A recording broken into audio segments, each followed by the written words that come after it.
വരെ ഒരു സ്റ്റാർ ഉണ്ടാക്കാം. അതിന് 4 സൈഡും 20 സെൻറ്റിമീറ്ററുള്ള ഒരു പേപ്പർ രണ്ടായി മടക്കണം. ഇനി ഇതിൽ കാണിച്ച പോലെ അങ്ങോട്ടും ഇങ്ങോട്ടും മടക്കുക. ഞാനിതിൽ മാർക്കിംഗ് ഉൾപ്പെടുത്തിയിട്ടുണ്ട്. അതറിയാൻ വേണ്ടിയിട്ടാണ് ഞാൻ വൈറ്റ് കളറുള്ള ഒരു പേപ്പർ എടുത്തത്. ഞാൻ പറയണതിനേക്കാളും കാണുമ്പോഴായിരിക്കും നിങ്ങൾക്ക് കൂടുതൽ മനസ്സിലാവുക. ഇത് ഞാൻ കുറച്ചധികം സമയം സ്പെൻഡ് ചെയ്ത് പഠിച്ചൊരു സ്റ്റാറാണ്. കുറച്ച് കഷ്ടമുണ്ട്, പക്ഷെ പഠിച്ചു കഴിഞ്ഞു പറഞ്ഞാൽ സിമ്പിളായി ഉണ്ടാക്കാം. ടെക്നിക്ക് മാത്രം പിടികിട്ടിയാൽ മതി, ബാക്കിയൊക്കെ സിമ്പിളാണ്. ഇനി കട്ടിങ് കഴിഞ്ഞ് അത് നിവർത്തി താഴേന്ന് മുകളിലേക്ക് മടക്കുക.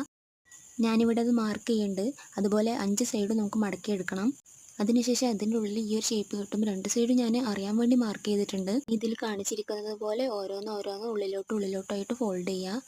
ഉള്ളിലും പുറത്തും മാർക്ക് ചെയ്ത ഷേപ്പ് കറക്റ്റായി വരുന്ന രീതിക്ക് ഫോൾഡ് ചെയ്യുക. അവസാനം എത്തുമ്പോൾ ബാക്കിയുള്ളത് കൂടി ഒന്ന് പൊക്കി കൊടുത്തിട്ട് അഡ്ജസ്റ്റ് ചെയ്തിട്ട് ചെയ്യുക. അത് നമുക്ക് ചെയ്യുമ്പോൾ മനസ്സിലാവും.